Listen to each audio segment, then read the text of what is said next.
Welcome everyone, and welcome to the Gaikokukokujin Podcast. We got Graham back in here. You know, he was on a little hiatus, I but put him on timeout for a little bit for all the slander. yeah, he got his mind right and he's back. We got Willymane. We got Willymane, and if you guys don't know and new here, the Gaikokukokujin Podcast is all about Black nerddom, whether that's anime, pop culture, hip hop. We also do self-improvement and we talk about social issues. And if you think you'll like something like that, don't forget to like, comment, and subscribe. So today we're going to talk about mental health in the Black community. But And what's your before we thoughts? hop in, Okay. that, we got to let before we Graham hop get in his return Yeah. speech back. Everybody, all the Graham fans, probably wondering Top where of the he morning, been. top of the morning, top of the morning, top of the morning, top of the Let's go get it. Let's go Yo! get it. This man, y'all wild. Oh my god. All right. So first of all, I'm back. Thank y'all. Oh, I'm back until I'm gone again. But they'll tell you that's kind of how I am. My nature is I dive in until I deal with shit and then I dive out. I deal with a lot of shit. And this is kind of why we talk about the mental health aspect, because I've always been I'm always supporting that. Like people who can admit and deal with their struggles and everything along those lines. Like when you're depressed, when you're not feeling it, when you're just like, life beating you up. It's just one of those things where you got to take that time and you got to reflect. You got to look at what you're doing, how you're influencing a situation, how you're involved in that situation. And then like some things you can control, some things you can't control. And you got to like literally like pick and choose and like categorize the things you can and can't control and move forward that way. Because things you can control are the things you can change. And the things you can't control, you just be. And what that means is like just do what you know, what you are, kind of move forward regardless. And they are going to sort themselves out how they sort themselves out. Like recently, I've been gone. Like I've kind of been going through a lot. It's had to like change my whole housing situation, everything along those lines. And now I'm back in here, but it's one of those things where I didn't want to get on the podcast and then like vibe, laugh, joke when everything's not okay. And they both knew everything was going on. Like they knew like shit wasn't okay. And I needed some time and they kept it going. And that's why like I love these two dudes. Y'all the best. Like they they sat there with me like and they didn't like just kick me out, cancel me because I was like, oh, you going through something. No, they stayed with me by my side and they like supported me. And that's the kind of support network you need. Because even if like these are the only two people who would have done that, it's still two people who would do it for somebody who don't have that. Like it's one of those things where we gotta support each other. We gotta like love each other. Like the fact that we're so hard on each other. And as far as the Black community, I'll just flat out say that the fact how hard we are on each other is like kind of gross. Ridiculous like it's times. Disgusting. Like people crabs in a barrel. They use it all the time for I'm telling you, like Black communities. I mean, even just poverty. I mean, not saying that there's a lot of Black people in poverty, but it feels like that. I mean, we're doing better than a lot of people, and we're doing worse than a lot of people. So we're no exception to the crabs in a barrel. I mean, that's the biggest thing about mental health issues and stress, anything in the Black community. Like that wasn't something that we grew up talking about in general. My mom just kind of worked and just was like, she never like gave me an explanation for like why I had to be at home alone, why I had to take my sister everywhere I went, why I was the big brother, like at 12, 13 years old, bro. Like as far as I remember, I felt like I was always home alone. And I knew my mom was going to school. She was working a job. Like, and that was just what it was. Like, it just became so normal. Like I was self-sufficient by like age 7, 8. Like we didn't really have, it was like, you kind of had to cook for yourself. like fend for yourself, be able to go home, not open the door when some random person just knocked at the door, like come home, watch TV. I'm gonna be gone for 3-4 hours and things like that. Like, bro, I'm telling you. No, you're right. And like that's like exactly how it was. Like okay. So little about my past. Like my mother dropped me off when I was like 6 at my father's house, and he had no means to take care of us. So me and my siblings all got split up and put in both my grandmother's paternal and maternal house. Like we got split. And as you were saying, like by age 7, like I was like learning how to wash clothes, vacuum, clean, take care of myself. Like, you know what I mean? Like it was a whole regiment type deal. Yeah. And then like didn't help in the sense that like, I say didn't help, but it wasn't even a bad thing because it made me better. Yeah. Because it was like my grandfather was in the army for like 22 years and he was with my grandmother. And so she kind of had that kind of mentality when training or bringing up, raising, kids. Yeah. So it was like she worked, and then we had the house, and we had 2 dogs at the time, and it was like the house was like, it was crazy. Like the house was impeccable, like because we kept it so clean, and it wasn't even like a thing that like now that I think about it, like it wasn't even like a. It was just like it felt normal. Like you just exactly. Like it wasn't even. It's like you like. Like I never kind of like came home to a dirty house or anything like that. Like even if we did, like my grandfather, like because I kind of had the same situation. My mom worked, and while my grandparents were alive, I stayed with them a lot. So I mean, my grandfather was Navy, did his 20 years, retired, and my grandmother was a teacher. But I remember when I was younger, she was real sick, and then she died when I was 5-6 years old. And then after that, my grandfather was alone. So he kind of like tried to instill all these life lessons and was like, yo, you're going to be the man of the house. You got to this, and that. And he passed away my freshman year.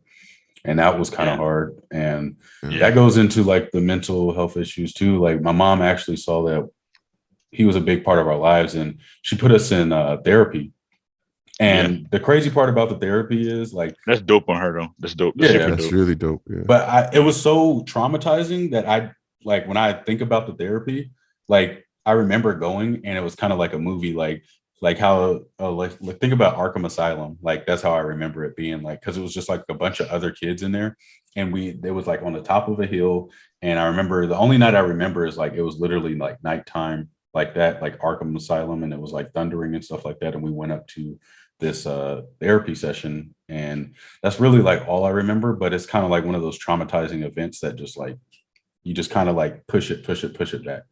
So but yeah, I mean, both my grandparents died when I was younger, like way too young. Like my grandfather, I was literally the last person he talked to before he died. I found my grandmother dead when she died in the house. I remember playing in the living room. Yeah, and my grandfather and my aunt were talking, and they were like, I was being too loud playing with toys, and I was like, all right, I'm gonna just go to my grandmother's room.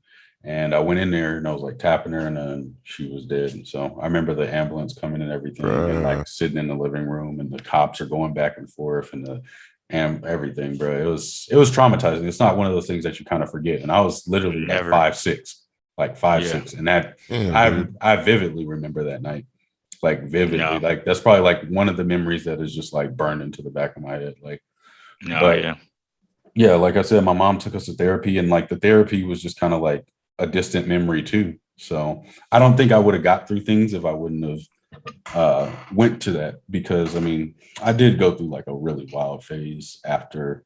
Well, I went through like a super depressive phase when my grandfather died my sophomore year or my freshman year. Like I didn't talk to anybody at school for like the first 6 months. Like, oh wow, yeah, like period. They were just like, bro, like who is this dude? And I was just yeah, all right, cool. Because like that was traumatizing.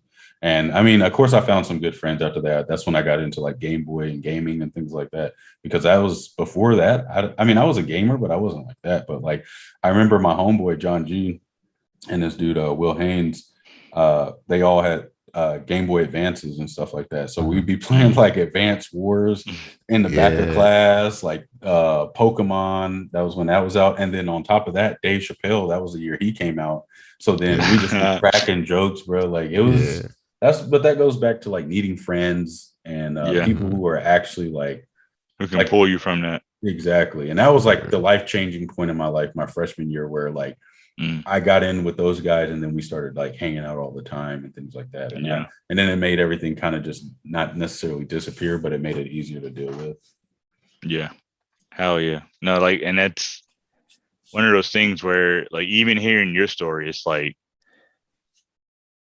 it's really eye-opening because it's like there's so many people out there who deal with shit like this, but like this ain't the kind of conversations we have in a normal basis. And I granted, you know, being at work, you're not gonna be like, well, yeah, I remember, you know, like your situation or like even my situation, where it's like your situation is still tragic, like it's trauma, traumatizing, definitely, and it's right. And then the same thing, like you look at my situation where it's like tragic, you know, like your mother dropping you, like, and my mother, like, so let me give you context. It's like, so back when I was a kid, like they call me Sal or Pig or whatever because like I used to sweat under my neck or whatever. My mother used to call me that exclusively, but I would literally grab my mother's leg and then she would walk and do. I was super close to my mother, like I mean attached. Like because I'm like, you know, like I was like a shy kid. Like I didn't like going out branching out. I never was that kid. I didn't really like become an extrovert. Like I guess like I don't still because I don't I have my moments where I'm like, yo, I want to be out, and then I have my moments exactly like I don't, but I'm like I would still always consider myself an introvert first. Facts. But so that kind of bred me, and I would like grab my mother's leg, and like she was like the most comfortable person I was around, like since I was like born, and then like for her to like just kind of drop me off and then leave, I was like, I remember that moment of standing on the corner and then looking at her drive off and hang out the window like, I'm sorry, bye. And I'm just like, what do you mean? You know what I mean? Like it was crazy. It was like it blew my mind. Yeah, like it was like, what are you talking about right now? So life-changing, it's life-changing events. No, it's a pin in your memories. You know what I mean? Like it's like one of those things where like you won't forget this. Here you go. Yeah. It's like this is a thing. And it sticks with you and it fucks with you. Like because it made me angry. And that was the first step. You know, like I went to school, you know, 3rd, 4th grade. Well, sorry, 2nd, 3rd, and 4th grade. Just kind of like, well, actually, I say up to 5th grade, really, because that's kind of when I made the choice to not be a total shitbag, like not let my surroundings kind of dictate my moving forward. Because I had a conversation with my teacher when I was 5, with my grandmother there, because like the whole being whooped and all that other kind of shit, like it didn't matter to me. Like it was like, if you're not really trying to hear my anger, feel my passion, then I don't really need to. I'll take the licks, whatever, but I'm still gonna do what I want to do. I just like next time don't get caught. Next time don't get caught. Next time don't get caught. You know what I mean? Like same way, bro. Like I was bad. Like now, and then you talking about it helps me remember. Like I was bad as fuck after my grandmother died, because like truthfully, like my family won't say it, but I believe it. Like I was like the stepchild. Like everybody loved my sister, period. Like, and I got treated like shit. But my grandmother was the only one who like really was like, you're gonna be great, this and that. She was like the one that was nurturing and everything like that. And like after she passed, I was just like, nobody cares about me. And I'm like a child thinking this. So it's like, and it's not like they didn't care, but like you know how it is. I get exactly. Like, where my sister would go out and be like, I want this, and then she gets it, and then I'd be like, yo, can I get? What are you doing? Get back in the closet, like. Yeah, like, no, like that's a real thing. Like that's like one of those things where, like, I strongly can relate to that. Not as far as like anybody really. Well, my other cousins and shit would get stuff, but like for me, it was like I didn't ever ask for anything really. Like I didn't like asking. Like, and maybe that was my problem too. Is like I never really asked for things. I just assumed like based off of like how she was always getting things. Like maybe I asked for something one time and they said no, and then I was just like, oh, that's how it is. Yeah. No, but that's like that's what it is. It's like I didn't like asking. I was like I didn't want to be a burden. You know what I mean? Because like being a burden means you get pushed off. being a burden means like you're heavy, like you're a weight to carry. And it's like I didn't want to be that. So I was like, I'm just gonna find out a way to do it on my own stuff. You know, I had a lot of activities that I would do as a kid that kind of took my mind off of things and like kind of just put me off to the side. Like I had my little action figures, my toys, and I would create my whole little storylines. Like I would make comic books. You know what I mean? Like I would literally draw and do. Even though I was bad at drawing, I would still draw. Like I still have the same thing. Yeah, yeah. But I remember to this day, I remember I had like one of those micro machine cars, and I dropped it in the bathroom, bro. And I was like, and I could never find it. And I know I dropped it in the toilet now that I'm an adult. But as a kid, I used to go in that bathroom every day and look for it. I was like, yo, one of these days it's gonna pop up. One of these days it's gonna pop up. And I mean, even when I went home last time, I was like, yo, let me look in these cabinets. Maybe my mom found it. Like, you always have that hope. But that goes into like growing up as a Black man. Like we're kind of like not fend for ourselves, but like they kind of like teach us like, yo, this world isn't gonna give like care. You got to be strong or you're like weak. Yeah, exactly. So do you think that's where we get like our hyper masculinity from, or quote unquote that's what people say about us? Like we always have. I mean, even more so as Black men, we have this like super tough, like outside exterior type of. It's 100%. Not even that though. Like we're not like it is that. It is literally. But that. I mean, I look at it as like I'm confident. Like I'm not like trying to be cocky or anything like that. Like I've been through a lot of things, and I'm like, this has built a tough skin, and I'm not gonna be fazed by like somebody talking shit about me. Maybe not initially, maybe later on I'll think about it internally or something like that. But I don't know. I mean, what are you trying to say defined as like masculinity? Like what is the Black man portrayed as? Like scary, like scary, over aggressive, like we can't be weak. You can't show emotion, all that stuff. Yep. We can't be vulnerable. Like exactly. I mean, yeah, I guess if we're internalizing all our emotions and everything like that, that can play a big part. I mean, I personally, like, I don't know. It's weird. It's not even weird. It's just how I was raised, bro. Like, I know that I have to do everything myself. So I've always been like somewhat of a selfish person. That's how Black people are, though, where it's like, well, Black men especially, and honestly, Black women kind of got to deal with it too, where it's like they honestly fight a battle every day when they go to work. You know what I mean? Like having their hair a certain way, or you know, having to seem like they have attitudes or anything. Well, now, but at the same time, it's like our generation is already, we're already conformed, like we're already conditioned, programmed, and it's like as Black men growing up, it's like I remember being a kid. It's like you being nerdy as a kid, like. You know, like bullies, bullies, like those traditional bullies ain't got shit on Black bullies. Like, no, but I fight back. Like, no, exactly. So those of us who did fight back, because I know, trust me, I fought back too. I put hands on quite a few people. For real, and I'm like, let me show you what these years of me fighting my brothers was. You know what I mean? Like, because I put that shit to fruition. I've been watching Yu Yu Hakusho all day, bro. Like, I just got done with the Dark Tournament. Like, bro, I'm telling you, like, no, like I'm telling, like people think you weak until they see you not, and then they like, oh fuck. But I'm like, no, like you're not about to sit here and disrespect me. Like I don't go out of my way to fuck with you, disrespect you. I don't like do anything to you. So it's like, for you think you about to have a come up on your clout on my name, you about to earn this one. Yeah, and like, even the people that I fought, like we would fight to a point where it'd be like, all right, well, we both fighting, so what are we really fighting for? Like, oh no, I fought to destroy. I mean, really like nobody, but I'm saying, nobody. Like, there's a dude. I remember him fighting. It wasn't even really a fight. Like it was just kind of like pushing and shoving. Like I guess little kid shit, like sixth grade shit. And like it got to a point where it's like I think he was taking Taekwondo and I was taking Taekwondo. So I was like, yo, we both like brown belts or whatever. Like I know what I'm doing. You know what you're doing. And we kind of just looked at each other and like, all right, whatever, man. Like I kind of was like the peaceful, like like I would fight you if I had to, like to defend myself. But like if I could just squash the fight at any point, I'd just be like, all right, then like it is what it is. Let's just walk away from this. Like what are we really I was like that. For? I'd be like that until I hit a point So it's always a point in the fights, and which is like, so before I'm always like, it's always playful to me, and that was a weird thing. Well, not always, but generally it's playful until it becomes not. Because like I said, I used to fight my brothers, my oldest brother, like my one oldest brother, like one who's like 1 year above me.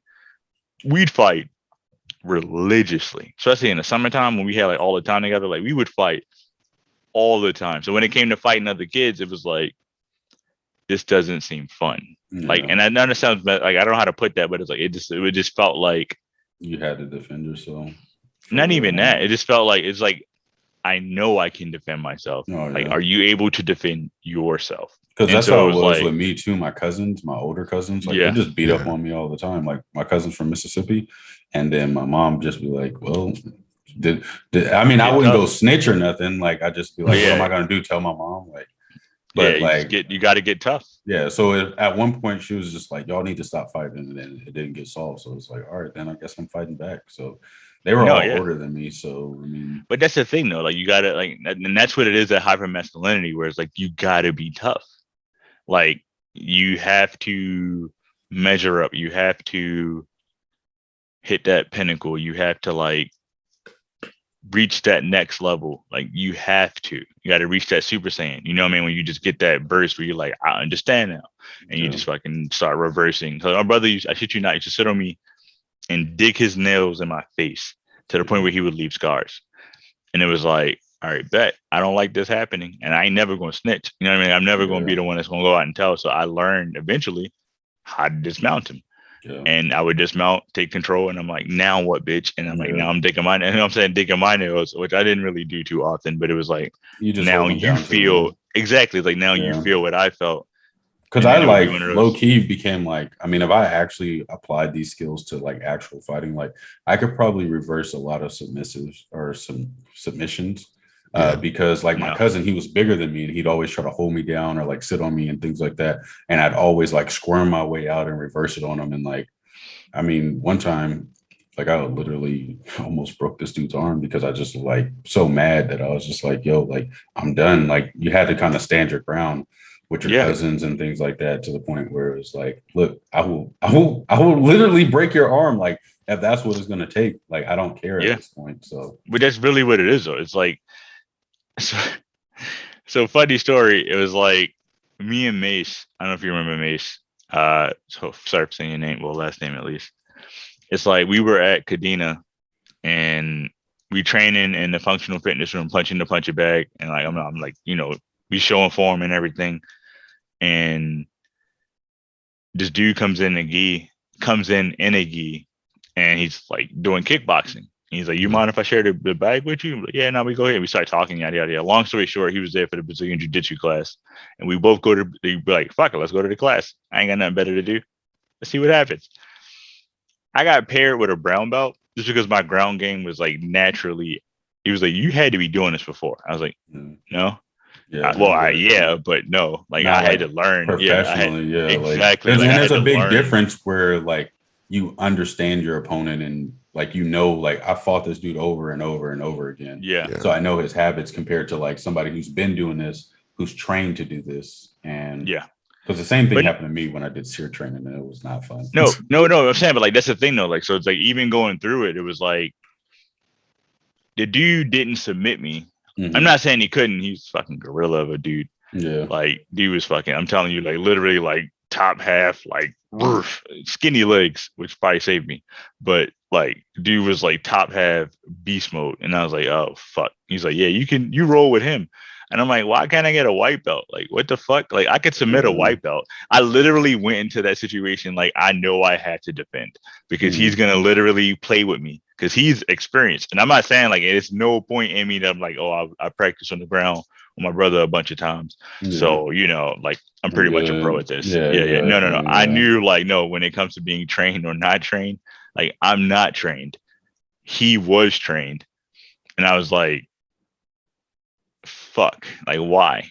And like, because the other dude, like the first dude I was training with, like rolling with, he was a white belt. He was told the teacher, he's like, yo, he said he never did this before, but goddamn, like just because I was so able to, like, I'm telling you, like snap into it, like the arm bar, like literally scooching him forward, like with my legs, and then pulling myself in on his arm, and then like doing the hip raise to like bend his arm. Like it was like it just felt like clockwork.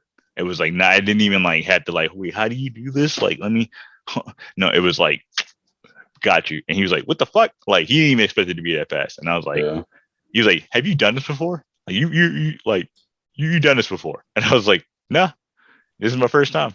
I'm like, hey y'all. Like granted, you know, like that this real dude is life an anime character.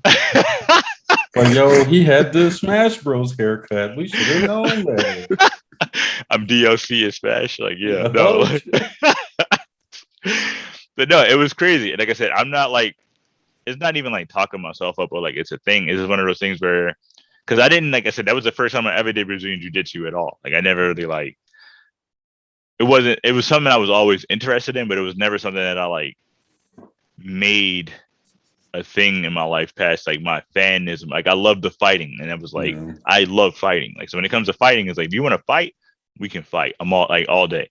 But at the same time, it's like I don't harbor bad feelings. Like I'm like, so we fight. Yeah, it's like to me, it's done at that point. Like, and that's the thing too for me is like if I want to fight somebody, like I kind of have to be mad. Like I'm not gonna fight you just off of like, oh, you bumped into me in the club or something like that. Exactly. But I thought about taking up boxing, to be honest. I do have my not anger issues, but like that pent up aggression. Yeah, exactly. Like some days it's just better than others, but I wanted to channel that into something better. Like fitness right now has kind of been big for me. Just getting my fitness back to where I needed to be. I mean, I took an injury from playing basketball and everything like that. But to get back on topic, mental health is a big thing in the Black community, and it's not talked about enough, but it can also lead to suicides, which we've seen in the military firsthand. Yeah, for sure. I mean, it's probably been seen a lot in high stress jobs. Yeah, but not even just like us, like firefighters, police officers, anything high stress, to be honest. And I mean, now they're trying to roll out programs to really deal with stress and anger and all these mental issues, but I don't know. In our career fields, it's kind of just hard to pinpoint everybody's problems because it's a lot of different problems. Like, granted, we have triggers that come from like childhood traumas and things like that, but as you get older, those traumas kind of change into other real life problems, and anything can trigger them at that point. So I think stress management for the most part is something that definitely needs to be looked at more in the Black community, especially for younger Black men, because I mean, as we know, a lot of people are growing up without fathers. I mean, yours is a reverse role where you grew up with your father, but let's just say single parent households, and we don't necessarily have the grandparents that we used to have anymore for our kids. Wait, who grew up with their father? I didn't. Oh, you know, I didn't. You grow up with your father? No. So my mother dropped us off, but they split us up. Oh, okay. Grandparents. Yeah. But you said originally. But I mean, either way, I mean, that's like, I think our generation, like we're all pretty much grew up in the same generation where like our grandparents actually played a big part in our lives, as far as helping our parents get through everything. I will say I have that now, because my mom is always trying to be supportive and things like that. So I just don't feel like everybody has that, to be honest. Like there's a lot of people who, I mean, their grandparents died. I mean, my grandparents died when I was younger. So my mom really had to put the like weight of the world on her back and deal with that. And she didn't really have anybody there for her for dealing with that. I mean, at least that I know of. I mean, she had her friend, my godmother, who was always around. I mean, whenever I got on punishment, I went to her house and I had to mow her lawn and everything like that. She had like this devil cat that just did not like people ever. Like, bruh, it was terrifying to go to the bathroom. Like, bruh, this cat would literally know like what you wanted. It would be like, damn, that's crazy. You want to go to the bathroom? I'm standing in this hallway though. So like, you're gonna have to see me, and I'll be like, and every time, because it knew when you were scared, so it used to scratch at you no matter what. Like she was like, he only reacts like that because you're scared of him. I'm like, well, I'm not trying to get scratched up. So King, I'm never gonna forget that cat, King. Oh, he was a lion. He was a lion out here. He literally stood like every time I'd be like, oh man, I'm gonna go do. Oh man, come on, King. Like I just punted him, man. Shit, I'm about to say I did. As a child, I was terrified as cat. No, but that's the thing of growing up. Like when you grow up with big ass animals, like I grew up with a massive Doberman. And he made me fearless when it came to dogs. I don't know, like it just like it was no dog out there that was like, oh wait, actually took the potato back. So this is about to end on this recording. This part. Yeah, so what we'll do is we'll make this a part 2. So we kind of given our intros, hey y'all, like and subscribe. Please, man, this shameless plug. Yeah, I'm about to know. You just got to do it. Like it's our channel. It's like you got to like and subscribe. Do us this favor. Like we are literally revealing everything. Yeah, I mean we're trying to be real. Like not say trying to be. We are being real. Like I don't think this is like it's no script. We don't write scripts. We just kind of go into it. As much as Pop would love to have a script.